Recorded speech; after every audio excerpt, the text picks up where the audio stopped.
Hello guys, स्वागत है आप सभी लोगों का मेरे यूट्यूब चैनल पर।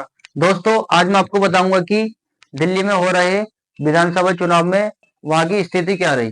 दिल्ली विधानसभा चुनाव 5 फरवरी 2025 को हुआ, जिसमें राजधानी के 1,55,00,000 पंजीकृत लोगों ने अपने वोटरों का उपयोग किया। मुख्य निर्वाचन आयुक्त राजीव कुमार ने बताया कि 13,033 मतदान केंद्र है। मतदान केंद्रों पर 100% वेब कास्टिंग की व्यवस्था की गई, जिससे चुनाव की प्रक्रिया की अनुसूचित हुआ।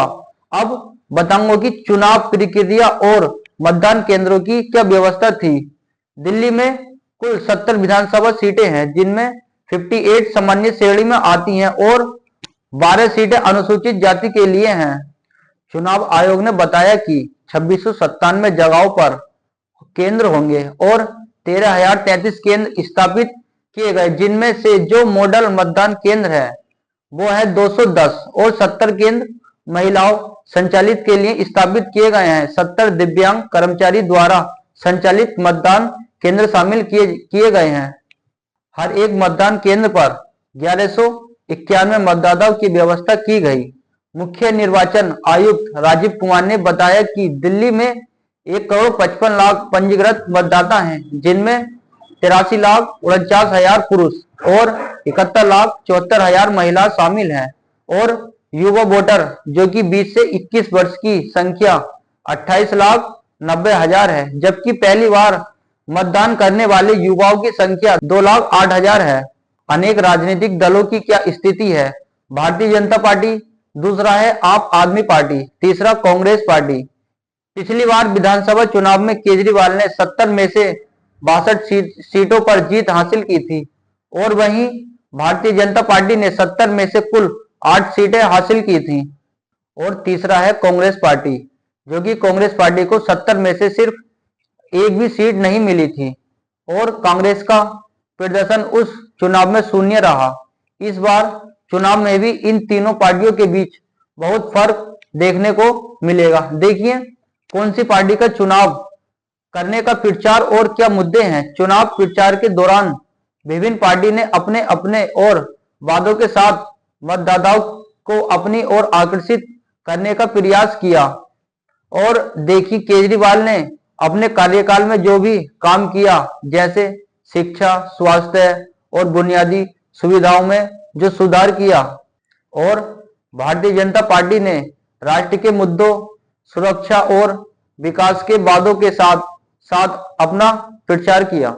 जबकि कांग्रेस ने समाज में हो रहे सामाजिक न्याय, रोजगार और महिला सुरक्षा को लेकर मतदाताओं का ध्यान केंद्रित किया। मतदान के दौरान किन चीजों की सुरक्षा व कोविड-19 प्रोटोकॉल का पालन हुआ। चुनाव ने मतदान के दौरान सुरक्षा के कई ऐसे बड़े बड़े इंतजाम किए, जिसमें सभी मतदान केंद्रों पर अर्धसैनिक बलों की तैनाती की गई।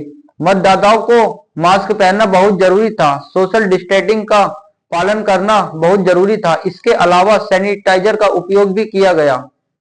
लोग मतगणना और परिणाम की प्रतीक्षा कर रहे हैं। वोटिंग होने के बाद अब सबकी निगाहें 8 फरवरी को होने वाली मतगणना पर टिकी हैं। चुनाव आयोग ने मतगणना के लिए सभी आवश्यक तैयारियां कर ली हैं। सभी मतगणना केंद्रों पर सुरक्षा के कई बड़े इंतजाम किए और ईवीएम मशीन की भी सुरक्षा सुनिश्चित की है। चुनाव परिणाम के बाद दिल्ली की राजनीति में संभावित होने वाले बदलाव पर सभी की नजरें टिकी हैं। अगर केजरीवाल पुनः सत्ता में आते हैं तो यह उनके नीतियों और कार्यों की निरंतरता को दर्शाएंगे। भाजपा या कांग्रेस की जीत होती है तो सत्ता परिवर्तन का संकेत होगी, जो नई नीतियां और दृष्टिकोण को लाएंगी। अब दिल्ली विधानसभा चुनाव में मतदाताओं ने चढ़कर हिस्सा लिया, जिससे लोकतंत्र की मजबूती देखने को मिली। अब सभी मतदाताओं को 8 फरवरी को आने वाली परिणाम का इंतजार है, जो यह शासन तय करेगा कि अगले 5 सालों के लिए दिल्ली पर कौन शासन करेगा। हेलो दोस्तों, अगर हमारी वीडियो पसंद आई हो तो हमारी वीडियो को लाइक करना ना भूलें और चैनल को ज्यादा से ज्यादा सब्सक्राइब करें।